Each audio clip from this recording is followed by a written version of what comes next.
Bueno, vamos a proceder a realizar la instalación de Linux.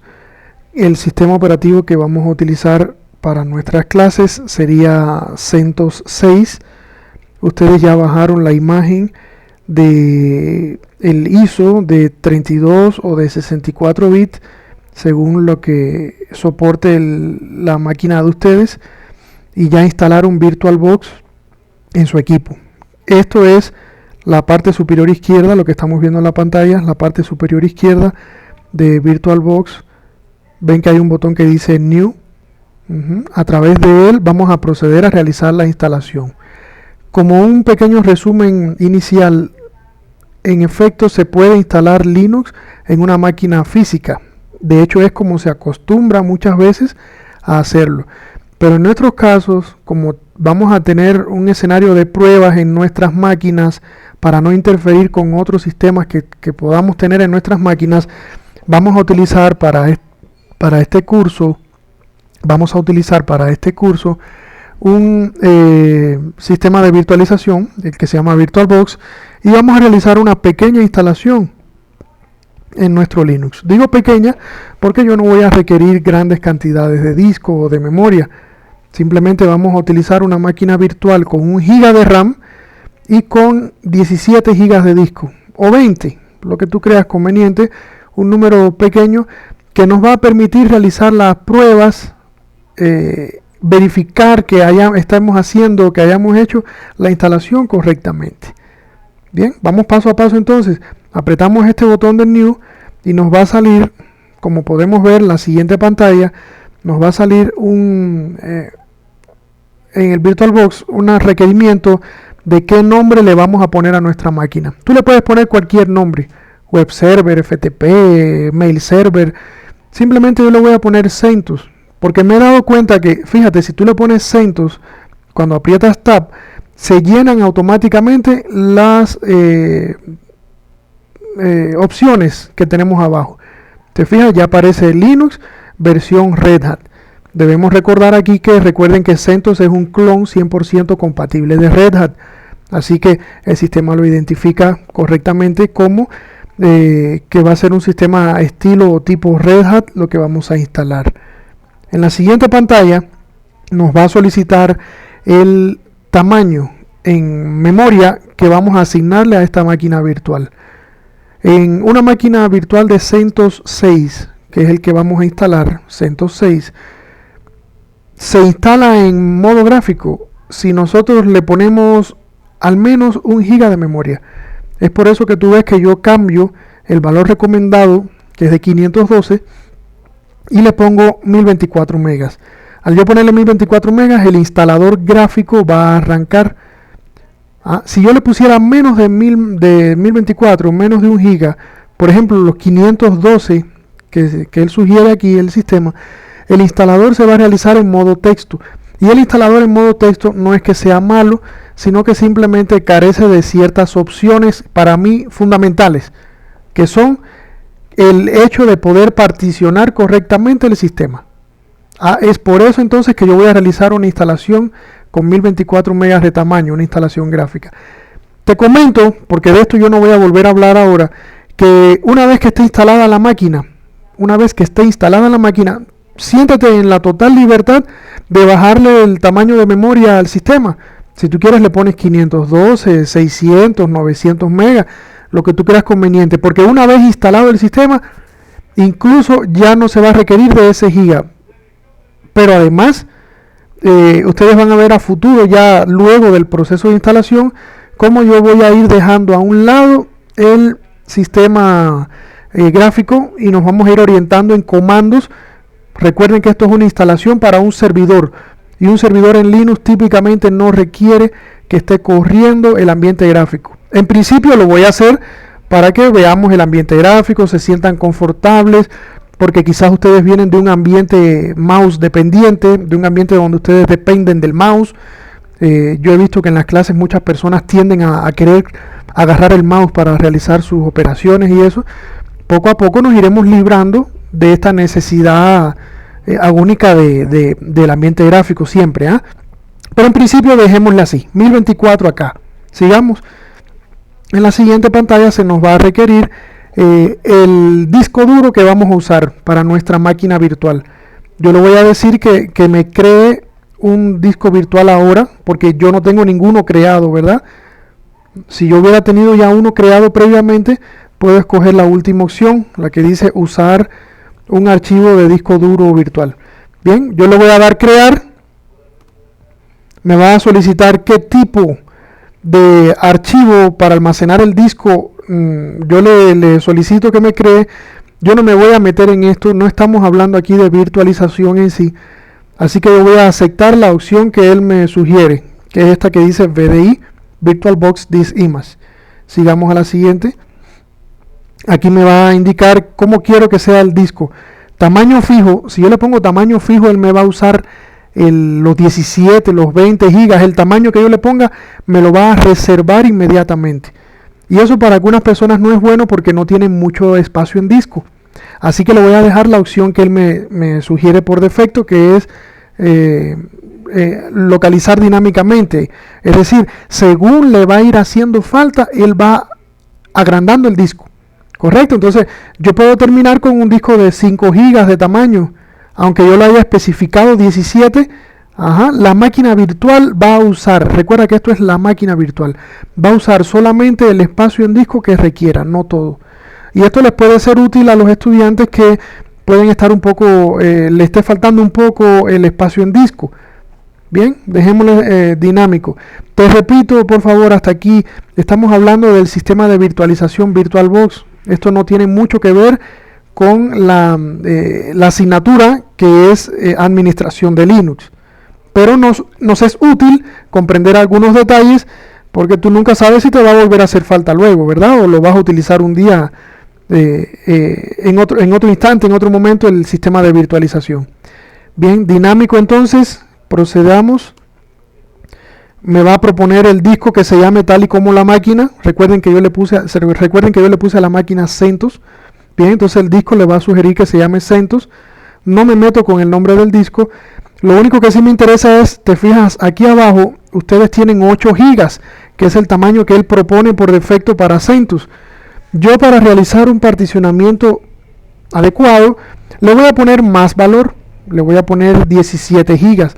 Por favor, si ustedes tienen un poco más de espacio en disco y quieren realizar algunas pruebas, pónganle 20 gigas o lo que tengan.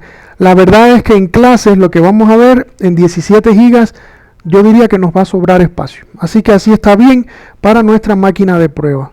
Sigamos, 17 gigas. Ya tenemos nuestra máquina virtual creada. Bien, te fijas cómo vemos el resumen aquí. La máquina se llama CentOS. Mira aquí a la derecha, debajo de donde dice System, memoria base 1024. Perfecto. Y aquí abajo en donde dice Storage, vemos que dice el disco es un disco serial ATA, se llama CentOS.vdi y tiene 17 gigas de tamaño de asignado, ¿no? El disco. Estamos listos para comenzar entonces, para arrancar nuestra máquina virtual. Recuerden, repito una vez más, disculpen ser insistente, hasta aquí lo que hemos visto es el proceso de creación de una máquina virtual. Esto es para cumplir nuestro objetivo de instalar Linux. Recuerden que el objetivo de este video y de este curso es la administración de Linux. Y para poder administrar un Linux, lógicamente, tenemos que tener instalado algún sistema. Y hemos escogido CentOS como sistema Linux para nuestro curso. Al arrancar la máquina, aquí apretando el botón de Start, le ves ahí arriba, el que dice Start o Inicio. Al arrancar la máquina me va a decir, bueno, es que yo necesito un CD de instalación. Yo espero que hayan bajado el ISO del sitio web de CentOS o del sitio web que se les dio en clases, que ya ustedes hayan bajado el ISO de CentOS con que van a instalar. Bien, aquí me dice, seleccione un disco de inicio, está vacío. Yo podría mirar aquí si hay algún disco ya predefinido, típicamente no lo hay. Me voy a esta carpetita que hay a la derecha, y me va a permitir seleccionar como vemos acá en esta imagen, me va a permitir seleccionar el ISO de CentOS del que yo voy a instalar. En mi caso, por ejemplo, yo voy a instalar CentOS 6.4 de 32 bits. ¿Por qué sabemos que es de 32 bits? Porque lo dice aquí, dice i386. Eso es un CentOS de 32 bits. Por favor, si ustedes creen que les es conveniente o útil instalar el CentOS de 64, porque la máquina de ustedes lo soporta, o porque ustedes, ese es el ISO que bajaron, instalen el ISO de CentOS 6.4 de 64 bits. Bien. A medida que pasen los meses, recuerden, a medida que pase el tiempo, quizás ya CentOS 6.4 quede un poquito viejo. Quizás ya haya nuevas versiones. Esto fue lo que se les dijo en clases. Para instalar yo siempre debería buscar la versión más moderna. Quizás mañana o pasado o el mes que viene salga CentOS 6.5 o 6.6. Tú siempre bájate la versión de CentOS más moderna que tengas. La que yo tengo más moderna en este momento es CentOS 6.4. Y yo escogí, recuerden que esto es un escenario de prueba, yo escogí para mi escenario el de 32 bits. Le doy doble clic y ahora sí, como podemos ver, en la ventana del disco de inicio me aparece CentOS 6.4 i386 bin dvd1.iso. El sistema de virtualización le va a hacer creer a la máquina virtual que tiene un CD insertado, pero ese CD no es tal. Ese CD es realmente este ISO que nosotros hemos escogido. Bien, apretemos acá donde dice el botón de inicio, ¿no? Start, y va a arrancar nuestra máquina virtual. Como aquí vemos, la máquina virtual ha arrancado. ¿Ha arrancado de dónde? Preguntémonos, ¿de dónde arrancó? Del ISO que yo acabo de escoger hace un momento. Me brinda una serie de opciones que quiere: instalar o actualizar el sistema en un sistema existente, instalar el sistema con un driver de video básico. Esta segunda opción se utiliza cuando tu servidor, ya el día que vayas a hacer una instalación en producción, por ejemplo, el servidor quizás no tiene una tarjeta de controladora gráfica muy conocida o popular, y como que se arruina, como que no se ve bien el instalador, ¿ya? Entonces muchas veces lo que uno hace es escoger esta segunda opción. Yo siempre me voy por la primera opción, que es instalar o actualizar un sistema existente. Si fallara, si yo no puedo ver el controlador de video no me permite ver bien el proceso de instalación, yo reinicio y pruebo con la segunda opción. En nuestras máquinas virtuales no hay problema, la primera opción nos va a funcionar muy bien. De las otras opciones nosotros vamos a hablar luego en el curso de administración, que dice Memory Test o rescatar un sistema instalado. De eso se va a hablar en otro momento, no ahora. Bien, procedamos entonces a dar Enter para comenzar la instalación desde el CD, desde el ISO que le pusimos. Si te fijas, si tú te demoras mucho, ves aquí abajo que dice Automatic Boot in 51, ¿no es cierto? Si tú te quedas sin tocar nada en el teclado durante 60 segundos, el sistema va a arrancar automáticamente con la primera opción. Si no quieres esperar los 60 segundos, simplemente dale Enter y vamos a ir entonces a arrancar el instalador. Aquí vemos en esta pantalla la primera ventana que nos sale es una ventana en modo texto que nos va a pedir verificar el CD. Te fijas que dice: para comenzar a probar el medio antes de instalar, presione OK. Por favor, no le hagas porque es demorado el hecho de probar el CD. En el caso nuestro nos vamos a ir al botón de Skip. Te vas con el cursor, te fijas que el mouse no te funcionó, ¿verdad? Te vas con el cursor hacia donde dice Skip. ¿Para qué se utiliza esto? Ocurrió mucho, hace muchos años, ocurría muy frecuentemente que los CDs de instalación, cuando tú los quemabas, no se quemaban bien, venían con errores, físicamente el medio venía con errores y no se quemaba bien. Y sucedía que había quejas eventualmente de los usuarios que decían: vea, pero es que yo ya estoy acabando la instalación y me falla, me dice que no puede leer el medio, que no puede leer el CD. Y se nos complicaba. Imagínate que tú estés a 100 kilómetros, 1000 de distancia de donde tú tengas tu imagen de CentOS, solo vayas con un CD y ese CD no funciona, son las 3 de la mañana, ya tú estés cansado, en fin. ¿Qué es lo que hace CentOS entonces? ¿Qué te propone CentOS? Que tú pruebes, si tú quemaste un DVD, si tú quemas el DVD, que tú lo verifiques. Y el sistema en este instante te va a decir el DVD está bien o el DVD no sirve para realizar la instalación, tiene problemas. La idea es no dejarte a mitad de camino con el instalador, ¿ya? Pero en el caso nuestro, primero porque es una instalación de prueba, no tenemos ningún apremio, si fallara algo pues la repetimos, ¿verdad? En el caso nuestro, como no tenemos un medio físico, recuerda que estamos instalando y le dijimos que el ISO, que el archivo ISO venía siendo el CD, entonces nosotros vamos a continuar simplemente con el proceso de instalación, no vamos a verificar, apretamos aquí donde dice Skip, y entonces ya nos arranca la máquina virtual de CentOS, el instalador con el ambiente gráfico. Ahí lo tenemos.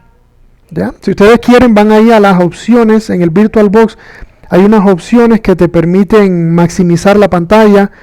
Hay otra que te permite redimensionar la pantalla para que tú lo veas así de este tamaño toda la pantalla, ¿no? Pruébale esas opciones, se llama Scale, hacer a escala la pantalla, y podemos seguir con el proceso de instalación. Sobre VirtualBox, recuerden que con control derecho o con control alt, según como esté configurado, nosotros sacamos el mouse de la pantallita de VirtualBox hacia nuestra máquina real, si acaso quisiera salir. Bien, entonces esta primera pantalla no nos brinda ningún tipo de opción, simplemente el botón Next, apretamos Next y procedemos a ver la siguiente pantalla que nos va a solicitar el idioma en que se va a realizar la instalación y además el idioma en que va a quedar instalada la máquina. Es decir, según el idioma que yo escoja aquí, se va a realizar la instalación en este idioma. Y además la máquina virtual va a quedar instalada en este idioma. Bien, yo voy a escoger inglés porque en inglés está todo bien traducido. Si tú quieres, escoges español, está por acá abajo, dice Spanish. Si tú conoces, pues no sé, árabe o catalán, o si tú conoces chino, tú podrías escoger el idioma de instalación que tú conoces. Bien. Realmente, ¿por qué yo escojo inglés? Porque a veces algunas frases no están completamente traducidas al idioma que tú deseas. Por ejemplo, español, ¿verdad? Entonces, a veces no sé si te ha pasado que, por ejemplo, tú vas a notar, si escoges español, por favor, siéntete libre de escogerlo, pero tú vas a notar que a veces te dice, el sistema tiene un general failure in the boot sector. Do you want to continuar? ¿Sí o no? Si me vieron, es decir, te habla como en una mezcla ahí te saca el texto en una mezcla de inglés y español, porque es que no están totalmente traducidas las cosas, podrían no estar. La verdad es que el sistema está bastante bien traducido, tú podrías usarlo en español perfectamente, bien. Yo voy a mantenerme en inglés. La siguiente pantalla, vamos a proceder next, la siguiente pantalla me va a indicar qué teclado yo tengo en mi sistema. Bien, por favor, hay que escoger bien el teclado. ¿Por qué? Te explico. Una tecla muy usada en el mundo de Linux es slash, es la tecla slash. Entonces, si tú no tienes bien claro cuál es slash, se te va a perder. O si escogiste el teclado mal, se te va a perder el slash. Igual ocurre con el comando pipe. Pipe es ese que es como un palito vertical, como un slash pero vertical. Se te va a perder. Te voy a dar una serie de sugerencias aquí. El teclado no tiene que ver con el idioma que tú escogiste. Tú puedes instalar en español y tu teclado ser en inglés. Tú puedes instalar en inglés y tu teclado ser latinoamericano. Yo te voy a ayudar ahora mismo a identificar el teclado. Bien, ¿conoces un teclado en inglés? ¿Cómo se reconoce un teclado en inglés? Bueno, pues en el mundo nuestro muchas veces el teclado en inglés viene sin la tecla ñ. Tú te fijas que no hay la ñ. Si no hay la ñ, entonces muy posiblemente sea teclado en inglés. ¿Ya? Otra forma de ver el teclado en inglés es que el slash te queda abajo a la derecha. Te fijas, el slash queda abajo a la derecha en los teclados en inglés. En el mercado nuestro, mercado latinoamericano, típicamente vemos tres tipos de teclados: el inglés, el latinoamericano y el español. Te acabo de enseñar a identificar el que está en inglés. Bien, no tiene la ñ. Si no tiene la ñ, tú te vas aquí y escoges Estados Unidos Internacional. ¿Por qué internacional? Porque el US International te permite poner acentos. Te permite poner acentos en el sistema. Y bueno, ¿cómo identificar si tenemos un teclado en español? Algunos de ustedes quizás han visto en ciertos teclados hay una letra, se conoce como cedilla con la D. Esa letra, esa tecla, típicamente está a la derecha del teclado. Es una C que tiene como un gusanito abajo. ¿Ya? Eso se usa para ciertas lenguas de la península ibérica, de Europa. Y los teclados en español vienen con la cedilla. Así que si tú ves que está la letra C con un gusanito abajo, ese teclado es en español. Los teclados latinoamericanos no vienen con esa letra, con esa tecla. Esa es una forma pero certera de identificar, de diferenciar un teclado en español de un latinoamericano. Porque ambos teclados tienen la ñ. Ambos tienen la ñ, pero el español tiene la cedilla muy cerca de la ñ, hacia la derecha, arriba más o menos. Y el latinoamericano no tiene la cedilla. Hay más formas. Entre ellos se diferencian en más cosas, pero a mí me parece que con esto es fundamental y simple de diferenciar un teclado en español de un teclado en latinoamericano. Bien, como yo te había dicho, entonces tú escoges aquí tu teclado y recuerda, porque nuestra mente viene de un mundo donde se piensa que el idioma del sistema va asociado al teclado. No es así. Recuerda, tú puedes instalar si tú conoces francés o alemán, tú puedes instalar en alemán el sistema y el teclado tuyo ser latinoamericano, ¿ya? Una cosa es el teclado y otra cosa es el idioma en que te va a hablar el sistema. Una vez que tengamos escogido correctamente ambos, esto yo lo voy a verificar posteriormente ya con ustedes una vez instalada la máquina, pasamos a la siguiente pantalla que nos va a solicitar el dispositivo de almacenamiento donde vamos a realizar la instalación. Como es una máquina virtual, son discos que están en la máquina, se va a escoger la opción primera, la que dice Basic Storage Devices, dispositivos de almacenamiento básicos. Los especializados son otro tipo de dispositivos ya que se utilizan en grandes instalaciones, en datacentros, en empresas que tengan sistemas SAN con iSCSI, fibra óptica y demás. En el caso nuestro vamos a escoger almacenamiento básico. Procedamos al siguiente. Una vez que demos la opción continuar, nos va a decir que el disco que nosotros vamos a utilizar para instalar, el que él detecta que tiene nuestra máquina, no le puede verificar si tiene particiones. Te fijas aquí abajo y dice "We could not detect partitions or file systems on this device". No podemos detectar file system ni particiones en el dispositivo. Y te dice, aquí abajo te sugiere que podría ser porque están los datos por recuperarse o hay algún dato que él no entiende. Te está dando una advertencia de que si este disco tuviera datos, lo mejor que haría sería suspender y revisar qué datos hay en el disco, ¿no? Además te está diciendo, esto podría ser porque es un disco en blanco, no particionado o virtual. Cuando es un disco en virtual, es que está en blanco, no está particionado, ¿ya? Cuando es un disco virtual, típicamente no hay nada, es un disco que está en blanco y es esta la razón, ¿ya? Entonces nosotros le vamos a dar, como es esta la razón, nosotros le vamos a dar clic al botón que dice sí, descartar cualquier dato. Entonces vemos esta pantalla que nos va a solicitar el nombre de la máquina. En Linux el nombre de la máquina debe llevar siempre el nombre punto el dominio. Es por eso que tú ves que yo le pongo aquí eperes.sposh.edu.es. ¿Por qué necesita esto? Porque en el hostname, en el nombre del host, es utilizado el hostname para obtener esas dos informaciones. El sistema solito va a saber que si quiere saber el nombre de la máquina, es lo que está antes del primer punto, eperes. Y si quieres saber el dominio al que pertenece esta máquina, es lo que va después del primer punto, SPOS EduC. Si ustedes no estuvieran en la SPOS o estuvieran instalando en otra empresa, simplemente ponen el nombre de la máquina. Yo le puse mi inicial y mi apellido, ¿no? Pero podrías ponerle servidor web, mail, como tú quieras ponerle. Pero siempre, por favor, recuerda ponerle punto el dominio donde tú estés. Si tú no estás en un lugar donde haya un dominio, tú estás en tu casa instalando o en un lugar que no exista dominio de internet, no importa, no te olvides de ponerle punto. En ese caso le vas a poner punto local, L-O-C-A-L, local, punto local, para que el sistema pueda identificar, el nombre es el que está antes del punto y el dominio es local, el que está después del punto. Bien, en el caso nuestro no hay problema, podemos ponerle nuestro nombre .sposh.edu.es.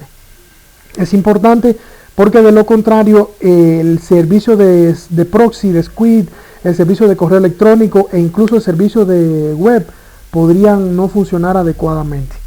Sigamos. La siguiente pantalla nos describe la zona horaria donde estamos. Nosotros tenemos que escoger aquí la zona horaria donde estemos. Tú ves que aquí ya yo tengo escogido una zona que se llama Guayaquil América. Realmente se le conoce como América Guayaquil. Es el equivalente a lo que ustedes utilizaban en otros sistemas. Si se acuerdan, cuando ustedes van a instalar en cualquier sistema te dice la zona horaria. En Windows, por ejemplo, te dice, creo que Bogotá, Lima, Quito. En el caso nuestro no aparece Quito, aparece Guayaquil. Algunas personas incluso dicen, pero ¿y por qué? ¿Quién fue el de la idea de poner que la capital de Ecuador era Guayaquil? Fíjate que sí está Bogotá, fíjate que sí está Lima, si tú lo escoges, pero en el caso de Ecuador está Guayaquil. ¿Por qué? No es un problema de regiones, no es un problema de capitales, ¿correcto? Esto es una situación de quién es la entidad que da la hora en el país. En el país, la entidad que fija la hora, digamos, que da la hora oficial, se llama Instituto Oceanográfico de la Armada, INOCAR. Seguramente han oído hablar de él. Y este instituto, el INOCAR, está localizado en la Base Naval Sur, Guayaquil. Es por eso que la zona horaria nuestra, como se describe correctamente, es así: América Guayaquil. Si estuvieras en Galápagos, te va a aparecer aquí a la izquierda también el puntito de San Cristóbal, va a decir Pacífico Galápagos. Depende de donde tú estés, tú le vas a escoger la hora. Galápagos es considerado por algunas personas como un territorio que está situado en la zona del Pacífico, es decir, en el Océano Pacífico, y es por eso que no se le llama América Galápagos, sino Pacífico Galápagos. Bien, bueno, esta pantalla es muy simple. Se nos solicita aquí, como podemos ver, la clave que nosotros le vamos a poner al usuario administrador del sistema. Este usuario se le llama root. Se nos pide 2 veces, ¿no?, para verificar que hayamos puesto, que estemos poniendo bien la clave. De más está decirte que el usuario, el superusuario, el usuario administrador del sistema, debe tener una clave suficientemente fuerte como para que no pueda ser adivinada. Recuerda que el que logre entrar como superusuario, el que logre entrar como root al sistema, podrá hacer lo que quiera con él. Entonces deberíamos aquí poner una clave, pues, no sé, que tenga unos 10 o 13 caracteres de tamaño, que tenga mayúsculas, minúsculas, números, signos de puntuación, para dificultar un poco la labor de entrar al sistema por parte de un atacante, ¿no? Nosotros veremos luego, de ser necesario, medidas adicionales de seguridad que se deben tomar tanto en el servicio de conexiones remotas SSH como en los accesos, quién podría o cómo se debería acceder al usuario root. Eso lo vamos a ver más tarde. Yo te pido que aquí, por favor, pongas una clave simple. Pongas, por ejemplo, curso Linux, sin espacios ni nada, en minúscula, curso Linux. Esto es una máquina de pruebas. Lo que sucede es que algunas personas se me olvidan luego de la clave. Entonces, por ejemplo, supón que se te olvida la clave. Mañana vienes a decirme, es que no sé cuál fue la clave que puse. Y yo de memoria te voy a decir, a ver, intenta curso Linux. ¿Sí me entiendes? Porque yo sé que pusiste esa. Esto lógicamente lo vamos a hacer por pruebas. Sí es factible recuperar la clave de root, pero este no es el momento para que nosotros trabajemos recuperación de la clave de root. Es por eso que yo necesito que de momento se ponga una clave que sea fácil de recordar para mí. Bien, continuemos entonces luego de poner la clave aquí. En esta pantalla lo que tenemos es cómo vamos a particionar nuestro sistema. Si se fijan, nos brinda por defecto la opción de reemplazar el sistema Linux existente que haya. En el caso nuestro no vamos a hacer así porque él nos va a presentar un formato de 3 particiones, solamente boot, root y swap. Sin embargo, yo quiero hacer un particionamiento adecuado, un particionamiento a la medida de nuestro sistema. Yo voy a tener una partición boot, voy a tener una partición root, voy a tener otras particiones, home, bar, tmp, swap, de forma tal de que yo pueda asignarle espacios a esas particiones y poder obtener las ventajas que me brinda un adecuado particionamiento. Entonces yo me voy a ir por la opción que dice crear particionamiento a la medida, create custom layout, esta última.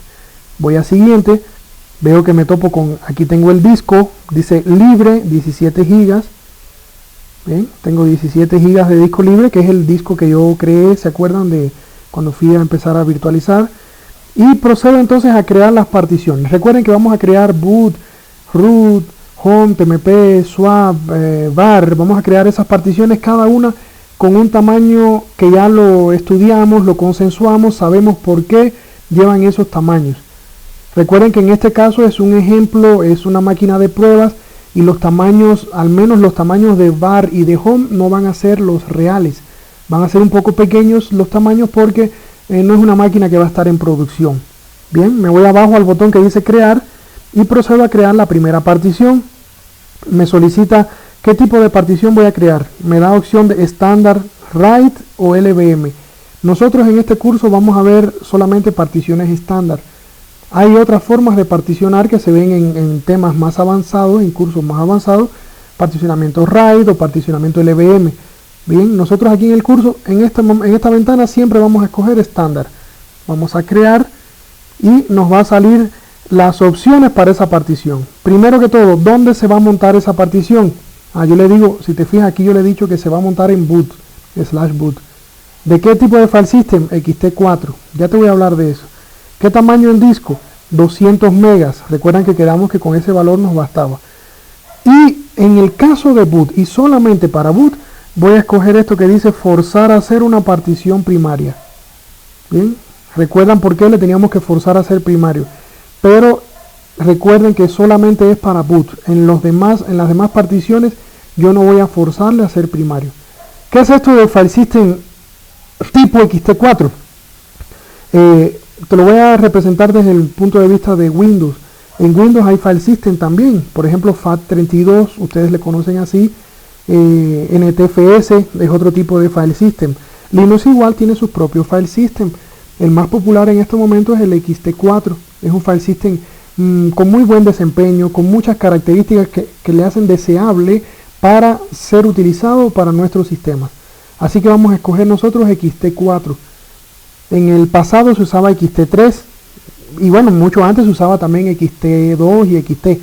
Pero en nuestro caso vamos a escoger XT4 porque tiene muy buen desempeño. Correcto. Y vamos a continuar con el proceso. Vamos a apretar OK y vamos a crear una nueva partición. En este caso sería slash, recuerda que es la raíz. Tamaño de slash de la raíz 7000 megas. Yo les había dicho que entre 5 y 7 gigas está bien. 7000 megas no llega a 7 gigas, ¿verdad? Así que está perfectamente bien, no hay problema. No hay que ser tan precisos, por favor. Si ustedes quisieran ponerle 6900 o 6000, ustedes escogen el tamaño que crean conveniente. A mí me parece bien entre 5 y 7 gigas aquí de tamaño para root. Fíjense que ya no escojo esto de forzar a hacer primario. Y así sigo creando las particiones. La próxima que voy a crear es swap. Swap no se monta. Fíjate que acá arriba donde dice punto de montaje, yo no puse nada. Yo simplemente me voy acá donde dice tipo de file system y escogí swap en vez de XT4. ¿Lo notas? En vez de XT4 escogí swap. Y el tamaño de la swap, recuerden que habíamos hablado de qué tamaños debería tener la swap. Continúo el proceso y así voy creando todas las particiones, poco a poco. La última en mi caso va a ser var. ¿Por qué yo quiero que la última sea var? Porque yo quiero que var ocupe todo el espacio que queda disponible. ¿Cuánto queda espacio disponible en este ejemplo mío? Recuerda que los números pueden variar entre mi caso y tu caso, dependencia de qué tamaños le pusiste, ¿ya? En mi caso quedan 6620 megas. Yo no tengo que venir aquí a tamaño y poner 6620. Se vuelve molesto. Yo simplemente escojo, mira aquí abajo, dice, yo escogí la opción que dice llenar al máximo permitido. Es decir, yo escojo esta opción y la partición, en este caso la partición var, va a quedar del tamaño que le falte para llenar el disco. Mira qué cómodo es. ¿Ven? Esa típicamente se hace para la última partición. Procedo entonces a continuar, apretar el botón de Next. Me va a decir que si quiero modificar la tabla de partición del dispositivo, del disco. Sí, modifíquele, formatele.